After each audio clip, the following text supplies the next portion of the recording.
Martin Paes resmi bisa membela timnas. Ya, STY sudah bilang, yang bilang bahwa bukan saja di lini depan, bahwa kita juga di bawah Mister perlu untuk ada kiper baru.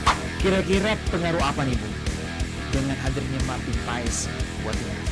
Itu perlu untuk menghadapi bola-bola atas melawan Arab, melawan Australia, penting.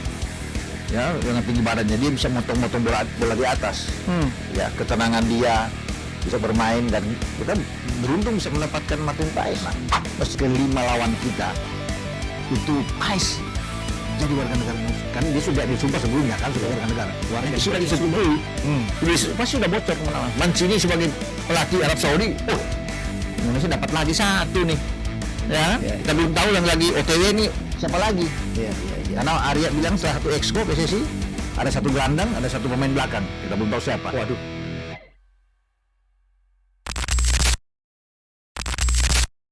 Yes, seru bola kembali hadir. Bung Ropan, Bung Roni Pangemanan. Ya, Apa kabar? baik Om Boy. Merdeka Bung ya? Merdeka.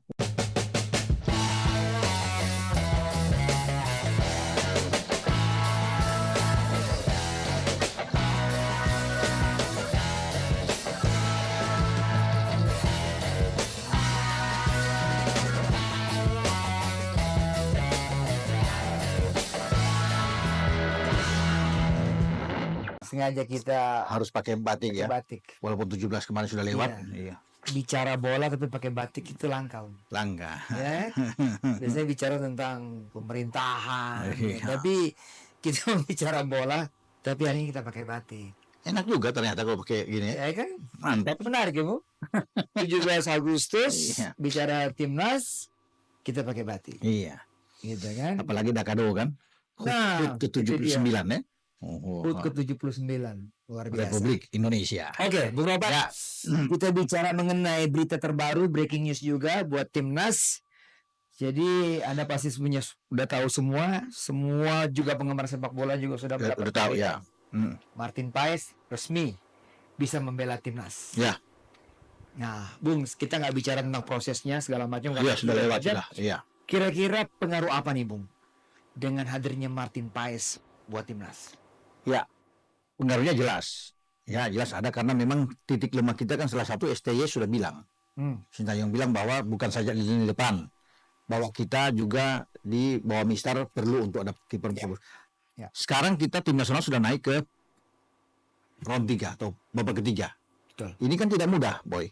Dengan lawan-lawan yang semua sudah tahu lah. Kita di grup C, lawan-lawan Arab, Australia, Jepang, Bahrain, Cina, ada Samusan, dan tidak mudah. Dan kita kan peringkat paling bawah. Dan kita memang butuh penjaga gawang yang kuat di bawah Mister. Bukan berarti menyampingkan Hernando Ari, bukan. Tapi kita perlu yang punya pengalaman yang bagus bermain di level yang lebih tinggi, ya kan? Ya. Apalagi kalau Martin Paes kita tahu bersama kan dia sudah pernah dipanggil di tim nasional Belanda, U19, U20, U21 dia sudah bermain. Sekarang menjadi kiper utama di FC Dallas di Amerika. Jadi memang ini pas buat kita. Jadi memang ada kabar gembira, kabar sukacita buat kita semua. Ketika Martin Paes lewat unggahan Pak Ketua, Pak Erick Thohir kemarin, sudah resmi menjadi kiper tim nasional kita. Ya. Ya dengan tinggi badan dia yang 191 sampai 192, Boy. 192. Iya. 192. Ya kan? Usia masih 26 tahun. Itu perlu untuk menghadapi bola-bola atas melawan Arab, melawan Australia. Penting. Ya, dengan tinggi badannya dia bisa motong-motong bola di atas. Ya, ketenangan dia bisa bermain dan kita beruntung bisa mendapatkan Martin Paes. Mestinya dia ini kalau buat saya, dia lebih layak bermain di tim nasional Belanda. Mestinya ya. Tapi dia memilih Indonesia itu yang luar biasa. Jiwa nasionalisme yang sangat tinggi. Mau belajar bahasa Indonesia. Sorry Bung, apa dasar Bung Ropan bilang bahwa Paes ini bisa masuk tembus ke tim nasional Belanda? Bisa, karena kalau melihat dari kiper-kiper Belanda sekarang kan tidak ada yang hebat-hebat amat. Kalau bisa melihat ya sekarang. Beda dengan yang dulu-dulu kan. Zaman Van der Sar dan yang lain juga bisa ada. Tapi kalau melihat dari tiga kiper Belanda saat ini, Paes bisa berada di dalam. Dan dia bermain di liga. Mereka tahu. Dan dia kan bukan sembarang. Dia pernah main di tim nasional, di level tim nasional usia muda Belanda. Pernah diambil, Boy. Ya, di U19 20. Jadi layak saat itu dia bermain menjadi kiper kedua, kiper ketiga, tapi pas. Namun dia memilih Indonesia, itu yang saya bilang saya acungkan jempol. Bahwa belajar bahasa Indonesia enak. Ketika dia bicara dengan DPR dia pakai kostum yang luar biasa, ada Garudanya, ada tim Indonesia. Jadi emang kelihatan bahwa dia sangat ingin untuk bisa bermain di Indonesia dan sudah terwujud kan. 30 April lalu dia ambil sumpah. Jadi begitu lama penantian untuk bisa bermain, akhirnya April 2024 dia resmi kan? Ya. Kemudian dia di Mei dia terlewatkan. Juni yang semestinya kita lawan terakhir Irak atau lawan Filipina ya, kita dia nggak bisa bermain. Tapi akhirnya itu kabar itu datang kemarin. Ya, dan kemarin malam itu saya sempat ya udah agak lah di atas jam 12 malam kalau nggak salah, jam 11 jam 12. Saya sempat bicara dengan Pak Erik lewat WA, mengucapkan selamat kepada beliau sudah dengan Martin Paes, dan Pak Erik bilang terima kasih untuk semuanya, untuk dukungan dari masyarakat juga. Semoga Martin Paes ini bisa datang, bisa membangkitkan lagi ya gairah sepak bola kita untuk lebih baik lagi, karena dia ingin berbicara bukan cuma di ASEAN, di Asia sekarang, dan dia berharap bahwa ada sesuatu yang bagus dengan kedatangan Martin Paes ini untuk tim nasional gitu. Pengaruhnya secara taktik, Bung ya. Ya. Pentingnya seorang kiper yang punya jam terbang tinggi, punya kemampuan teknik dan juga kedewasaan. Ya. Pengaruhnya buat lini pertahanan kita, Bung. Kita sudah punya 3 pilar back yang cukup kuat dengan adanya Martin Paes. Ini sebuah kombinasi yang sangat bagus. Kita punya Jai Isyas di belakang sebagai seorang pemimpin. Kita tahu persis bagaimana dia bisa memimpin di belakang ya. Semua bisa mendengar dia. Tapi kita punya Martin Paes juga. Itu yang dibutuhkan. Ya, kalau kemarin kan dengan Hernando Ari kan dia masih terlalu muda ya untuk bisa mau bilang untuk sebagai pemimpin ya. Di sana ada seorang Jai di belakang, ada Tom Hae yang bagus ya. Tapi kalau dengan ada pemain yang seorang kiper yang matang seperti Martin Paes ini, dan dia bisa memberikan komando di belakang, itu pentingnya seorang kiper. Dia bisa melihat cara bagaimana untuk bisa memimpin ya, memberikan semangat, motivasi kepada teman-teman dia yang berada di depan, di garis belakang terutama. Dan kita semakin kuat, Bon. Dengan kiper ini penting untuk posisi, karena belakangan kan kita tahu bersama lah, semua bisa lihat bagaimana Hernando sempat beberapa kali membuat blunder ya masalah ini, dan diharapkan Martin Paes bisa menutup itu. Dan Hernando kan sekiranya bagus bagi Hernando. Dia sangat menantikan, ingin belajar terhadap Martin Paes. Itu kan bagus anak ini. Cara pemikiran dia dewasa. Dengan kedatangan Martin Paes dia tidak merasa tersaingkan, dia tersisi untuk enggak. Justru dia welcome, dia lebih suka dengan adanya Martin Paes karena dia mau belajar. Boleh kita tahu kan STY juga bukan pelatih yang objektif tentunya. Melihat bukan berarti tertutup kemungkinan bahwa Hernando harus menghuni bangku cadangan. Bisa saja, Bung. Kalau ngeliat penampilannya bagus juga, dia akan diberi kesempatan. Kesempatan itu kan selalu ada bagi semua ini. Kalau misalnya Paes bermain kemudian dia katakan akumulasi kartu, ya misalnya, atau dia cedera, ya kita tidak tahu. Dia harus siap. Hernando harus siap. Harus siap. Karena dia menjadi cadangan utama kalau Paes terpinggirkan misalnya, ya atau sakit atau bagaimana ya. Hernando yang bisa terjadi seperti bisa itu. Terjadi. Artinya buat Hernando ya dia harus siap juga 100% juga. Dan dia mau belajar dengan kehadiran Paes itu sudah luar biasa bagi Hernando. Betul. Saya suka ini cara pemikiran kiper-kiper muda seperti dia. Ya. Jadi dia merasa ini ada orang yang bisa tidak tidak baperan. Betul. Tapi justru melihat satu hal yang positif. Itu dong kepentingan tim nasional, kepentingan yang lebih besar yang ada di pikiran Hernando. Betul. Jadi kalau bisa melihat bahwa ini kiper yang artinya secara pemikiran kan dia ke depan, oke lah, ya bagus buat kita bisa memiliki seorang Hernando. Dan seorang kiper muda seperti dia sudah bisa banyak jam terbang, diberikan kesempatan oleh STY selalu bermain dengan tim-tim besar. Oke. Dia bermain melawan Argentina, boy, masih ingat kan? Luar biasa diberikan kesempatan untuk bisa bermain. Piala Asia, bagaimana Piala Asia, aksi-aksi betul.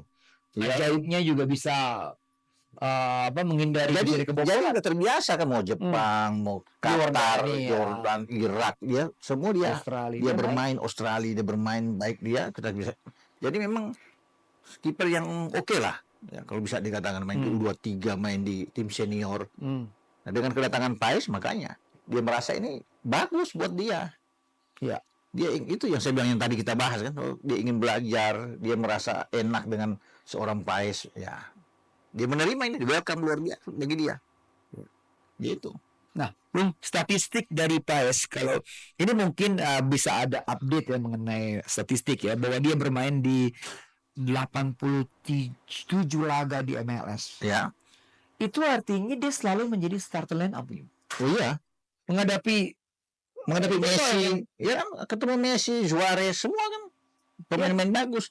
Dan dia bukan pemain cadangan, memang dia pemain inti, selalu tersedia sebagai pemain utama di Dallas, bisa bermain dan dipilih Boy untuk mewakili tim seleksi terbaik ya di Amerika. Dia masuk sebagai kiper utama kalau dipilih Paes. Berarti memang diakui bahwa penyelamatan dia kan save-nya banyak, Boy.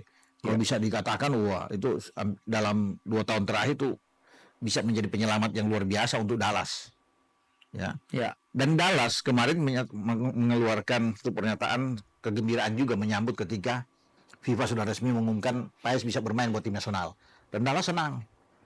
Dari manajemen FC Dallas mendukung penuh, mensupport penuh terhadap seorang Martin Paes. Ya. Terpilih untuk bisa bermain di tim nasional Indonesia. Karena ini kan menjadi kerinduan. Bagi Martin Paes ini, dia ingin sekali untuk bisa bermain. Juga masyarakat Indonesia, pecinta sepak bola Indonesia kan kapan penasaran untuk bisa Martin Paes tersedia. Nah, sekarang sudah tersedia Martin Paes bisa bermain di putaran ketiga. Ya, cuma kita belum tahu apakah dia akan tampil melawan Arab di pertandingan pertama. Kenapa atau tidak? Kenapa Bung Robert? Karena bukan dia bisa tidak tampil dalam Arab. Ya, karena saya bicara kemarin dengan Pak Ketua, Pak Erik, dia bilang itu kan ada harus diregister 1 bulan ke depan. Jadi kita lihat kalau memang belum awal dia akan debut melawan Australia. Jadi itu kemungkinan yang beliau bilang ada. Tapi saya pikir sudah oke lah. Yang penting bagi dia sudah bisa bermain buat tim nasional. Itu kan paling penting. Ya, karena bukan cuma Arab, bukan cuma Australia, Jepang, Bahrain, Cina, ya semua dia akan bermain. Ya. Dan pasti Boy sudah terdengar sampai kemana-mana. Kelima lawan kita itu Paes jadi warga negara Indonesia. Kan dia sudah disumpah sebelumnya kan, sudah warga negara. Sudah disetujui. Pasti sudah bocor kemana-mana. Mancini sebagai pelatih Arab Saudi, Indonesia dapat lagi 1 nih. Ya. Kita belum tahu yang lagi OTW ini siapa lagi. Karena Arya bilang salah satu exco PSSI ada 1 gelandang, ada 1 pemain belakang. Kita belum tahu siapa. Waduh. Tambah lagi gelandang, tambah lagi belakang. 1. Kemudian pemain depan Mauro Silstra sudah kirim berkas-berkasnya. Sudah kirim ke Indonesia, tinggal dia menunggu kapan dipanggil. Ya, kalau oleh muncul lagi kan top itu. Makanya kita akan lihat. Ini kalau semua masuk, pertarungan untuk ada di starter line up itu aja udah kelas, Bung. Itu kelas. Itu bisa masuk di starting 11. Starting 11 aja. Ya. Keras itu. Dan bagi STY pasti dia dihadapin pada suatu dilema. Ini menarik ini. Karena semua pemain siap. Semua pemain bagus. Yang terbaik tentunya dia akan pilih kan. Sesuai dengan kondisi terakhir pemain itu. Karena semua siap. Ya kalau misalnya katakan Boy ya, ini kita berandai-andai misalnya Kevin Dix datang atau Max Hilgers, salah satu di antara dia, atau Tristan Goyer yang main di Swolls datang, itu kan bagus. Nah di belakang kita udah menumpuk banyak, ada Justin Hartner, ada Jai, Rizky Ridho, Jordi, banyak, ada Nathan Cho bahkan bisa bermain. Jordi kan? Ya Jordi kan sudah bisa bermain. Oh ya? Jordi amat. Jadi dia dapat straight red card lawan Irak. Mestinya kan 2 laga di rule, di aturan. Jadi dia sudah melewati lawan Filipina. Mestinya lawan Arab Boy nggak bisa main. Kalau melihat dari apa yang dialami oleh Rizky Ridho kan, di U23 ketika lawan Uzbek kena strike, dia nggak bermain melawan Irak dalam perebutan tempat ketiga dan tidak bermain lawan Gini di playoff di Paris ya. Tapi ini kabar terakhir katanya, ini Pak Marji sebagai manajer, itu dia sudah bisa bermain di pertandingan kedua. Mungkin ada baru daripada dihapus atau bagaimana, ya bagus sebenarnya. Dengan ada Jordi untuk bisa bermain ini. Tapi apakah dia akan langsung dimainkan kan kita akan tunggu, belum tentu. Kalau misalnya Tristan Goyer datang atau Kevin Dix datang misalnya, ada 1 pemain belakang lagi. Kan banyak juga yang menginginkan Elkan Bagot bisa datang, tapi SCY tidak memanggil lagi Elkan Bagot. Tidak terdengar lagi. Dan SCY sudah ditanya kemarin, saya nggak mau. Di kalangan netizen pun melihatnya banyak yang menginginkan bahwa kasih kesempatan lah buat Elkan bermain. Udahlah, jangan bawa ke perasaan lagi yang soal lipas. Tapi STY mungkin masih melihat ketika dia rasa dongkol itu yang mungkin pemanggilan ini. Ya kan bermain bagus karena melawan dipinjamkan ke Blackpool kan dari Ipswich. Dan dia tampil oke. Walaupun kemarin kalah 3-0 tapi dia bermain bagus. Mestinya layak dia dipanggil lah, diberikan kesempatan kembali ya bermain tim nasional. Tapi semua berpulang ke STY lah. Dia sebagai pelatih, dia lebih punya wewenang tanggung jawab di sini kan. Oke. Kembali ke Martin Paes tadi, Bung. Ya. Jadi dia akan berkumpul bersama dengan squad dari timnas. Menurut Bung Ropan, apa yang pembuktian ataupun ini, Bung? Apa yang kan diupayakan Martin Paes untuk bisa nyatu? Juga termasuk upaya dari STY. Saya pikir sebagai seorang kiper kan lebih gampang daripada lebih gampang dong. Dia di bawah Mistar kan. Ya. Dibandingkan dengan seorang pemain yang baru pertama kali bermain, entah dia penyerang di depan, di lini tengah atau lini belakang. Ya, tapi kita bisa lihat Verdong aja ketika memulai debut dia, Boy kan saksikan langsung nyetel kan, main lawan Filipina. Itu pemain debut dia, bukan kiper itu, bukan kiper, langsung dia nyetel. Jai Ises ketika memulai debut dia lawan Filipina di GBK, langsung nyetel. Artinya Bung, pemain pro seperti mereka udah pro benar. Mudah sekali untuk beradaptasi itu gampang buat apalagi seorang penjaga gawang ya. Dia bisa cepat lah makanya dibutuhkan kiper seperti ini dibutuhkan oleh tim Indonesia di samping pemain di nomor 9 di lini serang buat kita. Jadi mudah bagi Martin Paes untuk beradaptasi dengan rekan-rekannya dan juga dengan taktik dari STY. Dan STY tahu ketika dia hadir Boy, ini juga akan berpengaruh bagi teman-teman yang lain dan juga menambah rasa percaya diri bagi pemain belakang. Betul, setuju. Jai lebih akan percaya diri di belakang saya itu ada Martin Paes.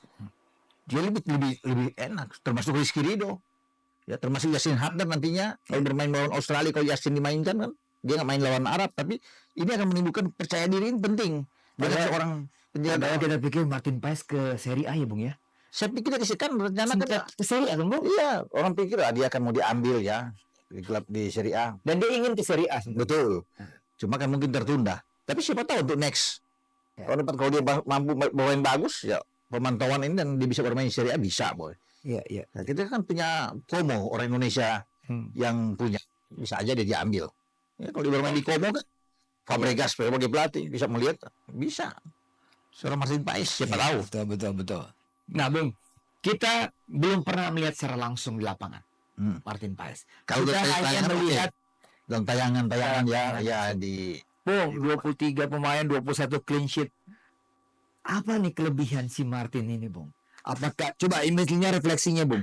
Refleks, diving dan blockingnya gimana? Bagus. Kalau saya lihat beberapa kali penampilan dia bersama Dallas, ya, cara pengambilan posisi dia, pengambilan posisi itu bagus. Refleks, dia cepat, itu enak. Berapa kali berhadapan one on one dengan dia, selalu bisa cepat untuk ini. Betul. Dan timing dia untuk memotong bola-bola atas ketika lawan itu bagus Boy.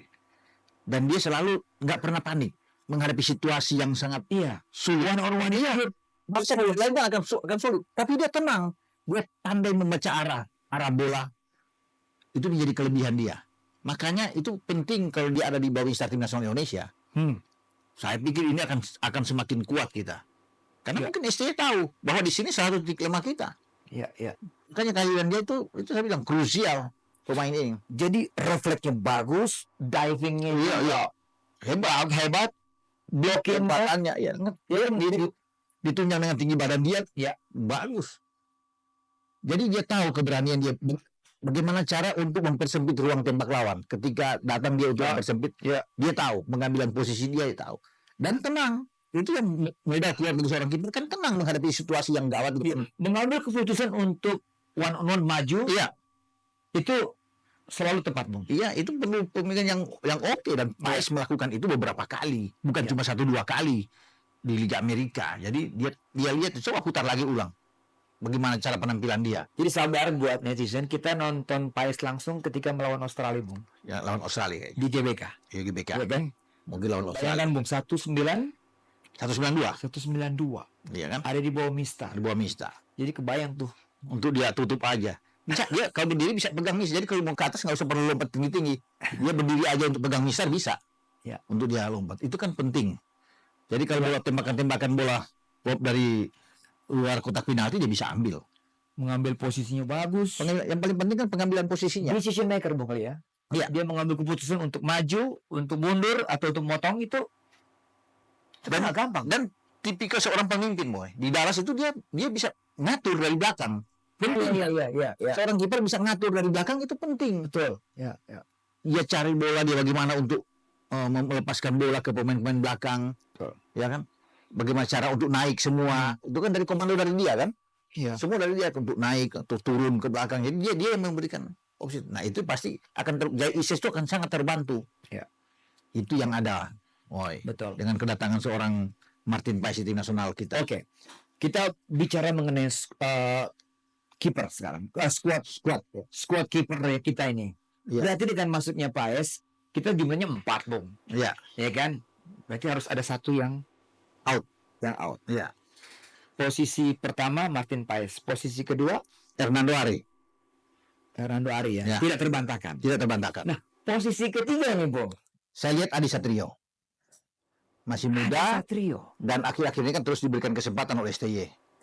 Ya, lawan Suriname kan dia dicoba. Ya, saya pikir walaupun ada Nadeo ya. Iya.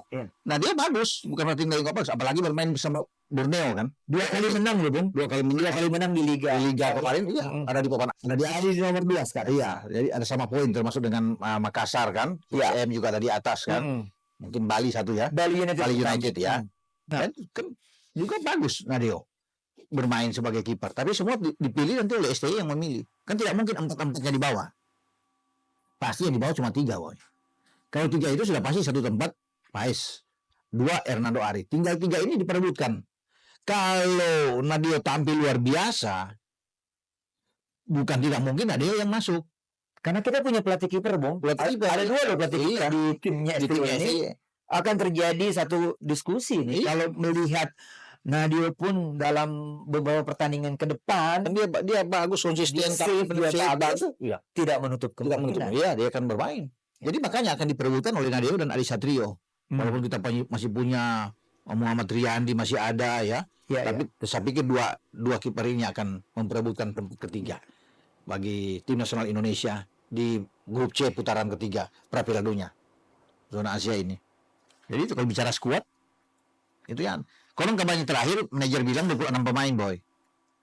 Ya akan diambil tuh 26 pemain. Ya. Walaupun terdaftar 23. Tapi kiper tetap 3. Kiper tetap 3. Tapi kebiasaan kan STY begitu, ambil 25 atau 26 pemain masuk tim nasional ya. Seperti biasa. 23 mungkin terdaftar, tapi kiper tetap 3, 20 pemainnya ada. Oke, satu sudah terpecahkan masalah kiper. Masalah belakang kita cukup firm, ya. Tengah juga kita juga merasa pede, depan nih, Bung. Nah, update terakhir tadi kan Bung sempat singgung soal Mauro Zylstra dan Ole Romani ya, Bung ya? Ya. Betul. Kalau dua-duanya bisa, Bung. Bagus.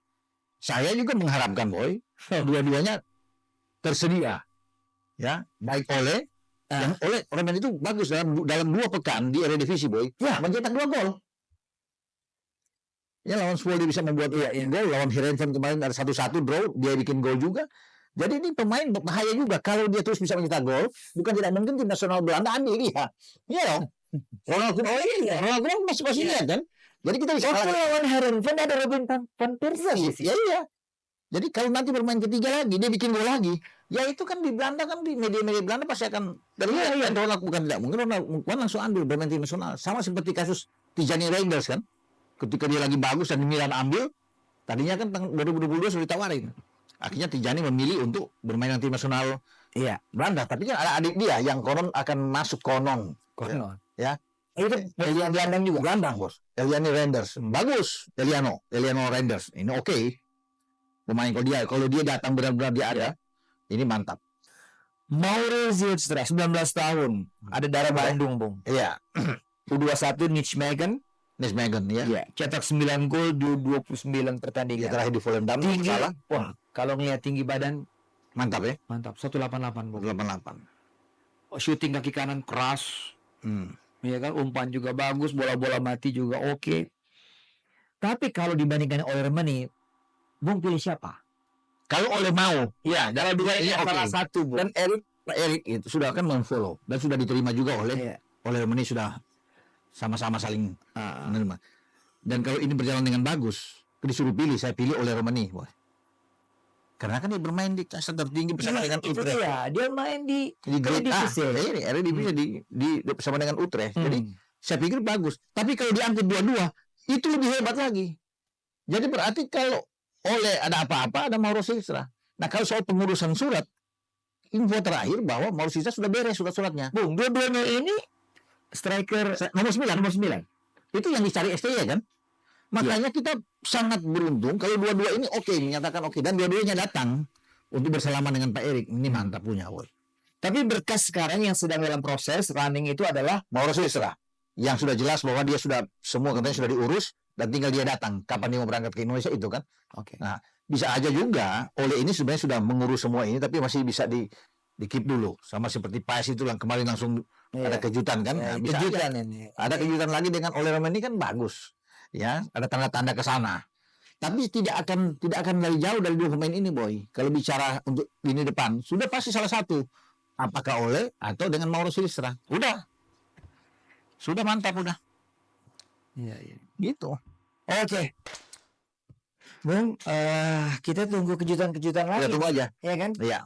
Nih netizen juga pada pasti nunggu semua. Apa nih kejutan berikutnya nih? Nomor 9 depan siapa nih? Kalau ada gelandang siapa? Kalau ada back lagi siapa dia? Ya, kalau back mungkin di antara 1 dan antara 3 ya, boy. Saya sebelum tutup ini. Yeah. Tristan Goyer, Kevin Dix atau Michilgas itu salah satu.